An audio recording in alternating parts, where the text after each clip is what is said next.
Well, this is day two of our coverage of the federal criminal investigation of the 45th president of the United States. And day two has gone exactly as expected in investigations like this.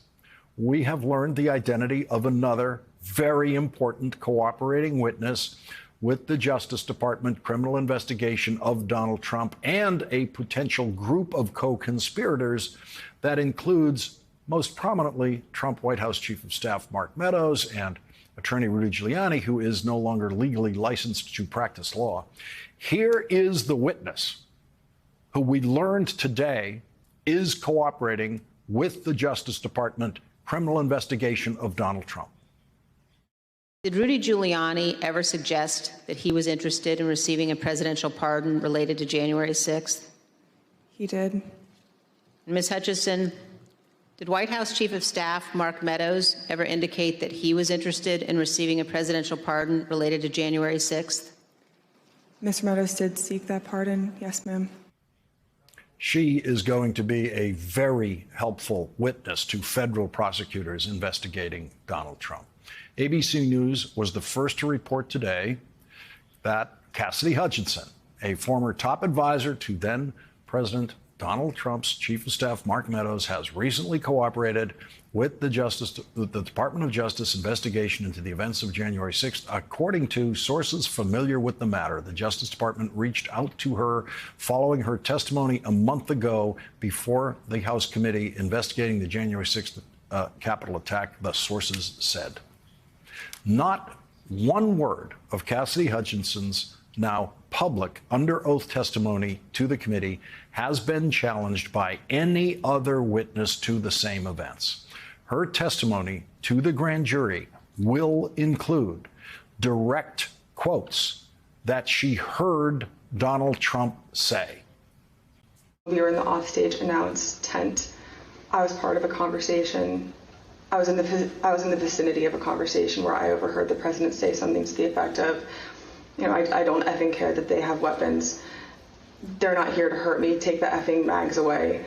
Let my people in. They can march to the Capitol from here. Let the people in. Take the effing mags away. Mags, magnetometer, the technical term for metal detectors. Donald Trump didn't want his crowd on January 6th to have to go through metal detectors at his presidential speech. And so Donald Trump will try to fall asleep tonight, knowing some of the under oath testimony that the criminal grand jury in Washington, D.C. investigating him is going to hear.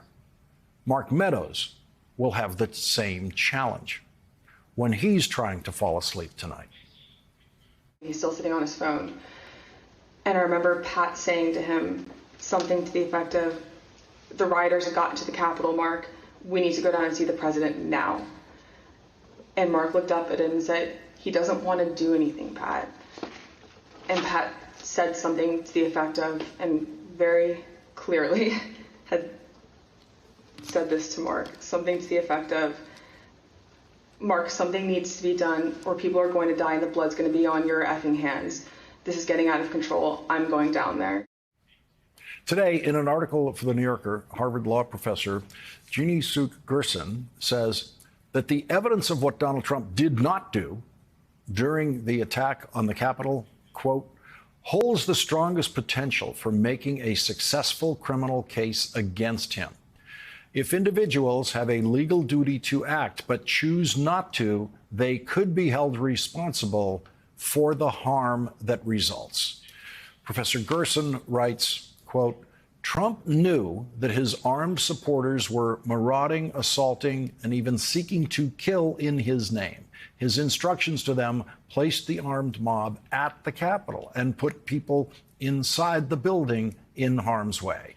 That gave Trump a legal duty as a person responsible for creating physical danger to those in the Capitol to help stop his supporters once he saw that they had become violent. It is indisputable that he did nothing to stop them for more than 3 hours and, if anything, spurred them on with his angry tweets about Pence.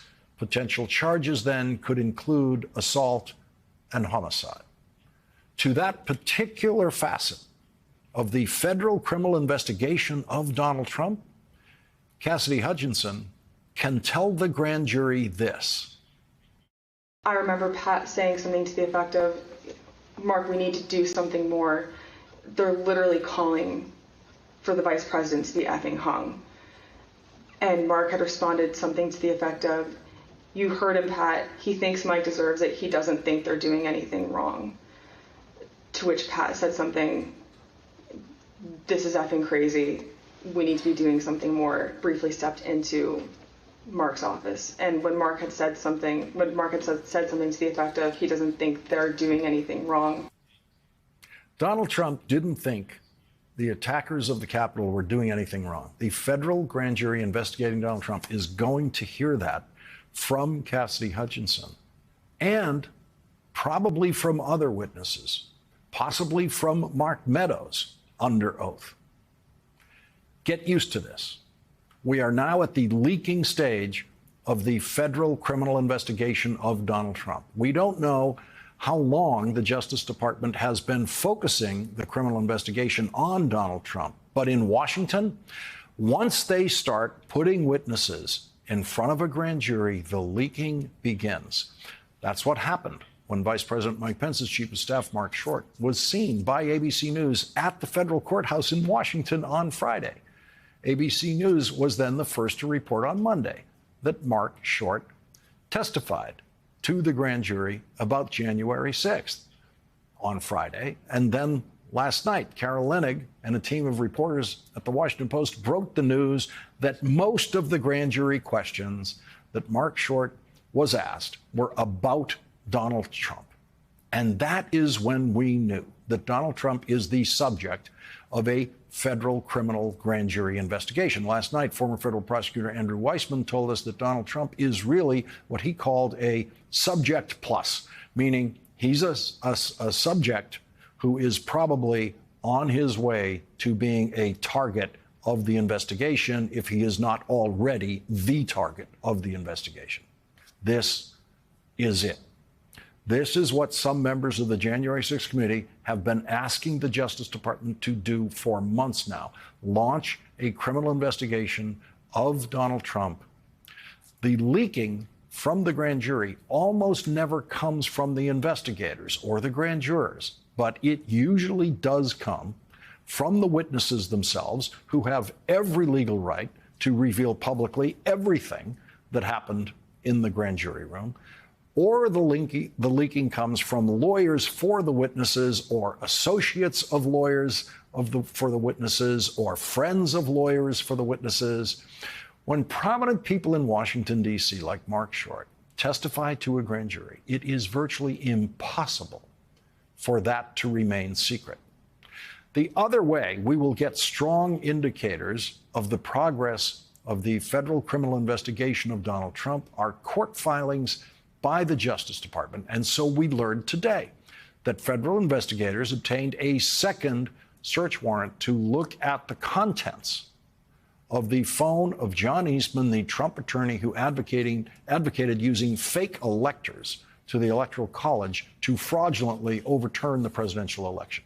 A court filing today by the Justice Department says on July 12th, 2022, a federal agent obtained a second federal search warrant from the U.S. District Court for the District of Columbia that authorizes review of the contents of the plaintiff's cell phone. Harvard Law professor Lawrence Tribe interpreted that news this way: the Department of Justice has now obtained a warrant to search John Eastman's cell phone. The Department of Justice has had the phone since June 22nd. Now it has judicial permission to search its contents. To get that warrant, the Department of Justice had to specify the crimes it has good cause to believe the contents will reveal. The New York Times is reporting that people working with John Eastman's fake electors conspiracy actually referred to the people they were enlisting as fake electors. The Times reports, quote, in emails by the New York Times and authenticated by people who had worked with the Trump campaign at the time. One lawyer involved in the detailed discussions repeatedly used the word fake to refer to the so-called electors who were intended to provide Vice President Mike Pence and Mr. Trump's allies in Congress a rationale for derailing the congressional process of certifying the outcome. And lawyers working on the proposal made clear they knew that the pro-Trump electors they were putting forward might not hold up to legal scrutiny. We would just be sending in fake electoral votes to Pence so that someone in Congress can make an objection when they start counting votes and start arguing that the fake votes should be counted. Jack Wolenchik, a Phoenix-based lawyer who helped organize the pro-Trump electors in Arizona, wrote in a December 8, 2020 email to Boris Epshteyn, a strategic advisor for the Trump campaign. In a follow-up email, Mr. Wolenchik wrote that alternative votes is probably a better term than fake votes, adding a smiley face emoji. In another email, Mr. Wolenchik summarized the plot this way.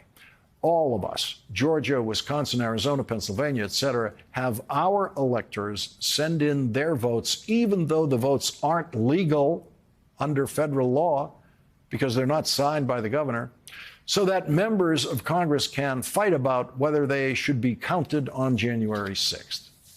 Mr. Wolenchik got the fight that he was anticipating on January 6th, and we all saw that fight.